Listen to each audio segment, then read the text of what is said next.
Eu sou o Rafael Lenza E eu sou a Maria Vicari. e estamos apresentando o trabalho A Avaliação dos Passos no Distrito Federal pela Classificação de Risco Epidemiológico. Em 2015, a Organização das Nações Unidas recomendou que as taxas de cesárea não poderiam ser superiores a 15%. Isso se deu porque eles entenderam que o principal entrave para a redução da mortalidade materna e perinatal seriam as altas taxas de cesárea. Dessa forma, eles recomendaram a utilização dos grupos de Hobson, que são 10 grupos, mutuamente exclusivos e totalmente inclusivos, baseados em 4 critérios obstétricos, sendo eles o tipo de gestação, a história obstétrica pregressa, o tipo de parto e a idade gestacional na hora do trabalho de parto.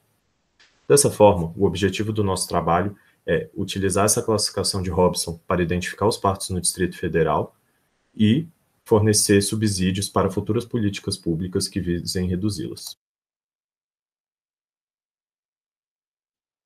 Falando um pouco sobre a metodologia do nosso trabalho, ele se trata de um estudo transversal, descritivo, retrospectivo, incluindo todos os registros de partos realizados no DF no período de 2015 a 2019. Foram avaliados os tipos de parto, tipo de instituição entre pública ou não pública, e a classificação de Hobson em 10 grupos.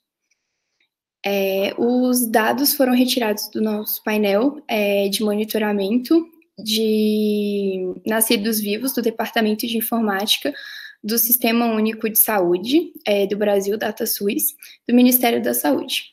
Na análise estatística foi utilizado o software SPCS e as taxas de cesárea entre cada grupo e a sua respectiva contribuição para o total de cesáreas foi comparado entre os anos de 2015 a 2019.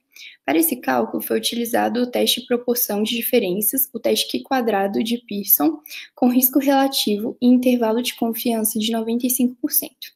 Foi feito pelo método de Newcomb-Wilson, sem correção de continuidade. Já para os resultados de todos os testes estatísticos, foi adotado o limite de significância de P menor que 0,05. Agora, falando sobre os resultados, aqui nessa tabela nós temos a frequência absoluta e relativa de cesárea no Distrito Federal pelos grupos de Hobson no ano de 2019.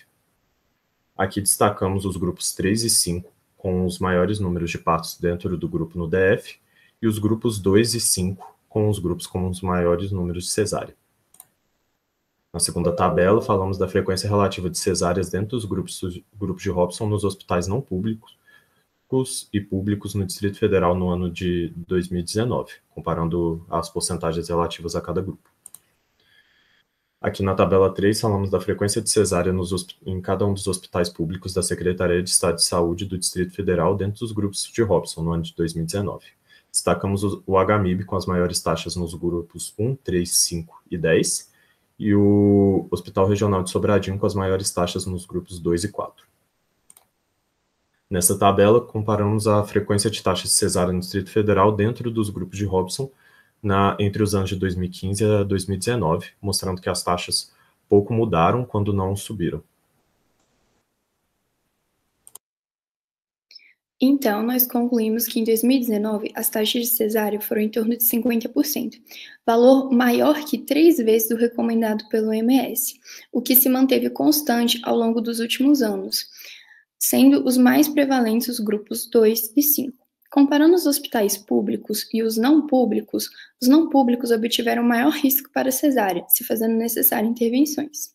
Dentre os hospitais públicos, são destaque as altas taxas do HMIB, principalmente nos grupos 1, 3 e 5, e de Sobradinho nos grupos 2 e 4, reiterando a necessidade de intervenções nos primeiros 4 grupos, que são os grupos de baixa expectativa de cesárea. Se fazendo a intervenção nesses 4 grupos, a gente consegue diminuir a taxa de primeiras cesáreas e que poderiam repercutir no grupo 5. A gente agradece a atenção.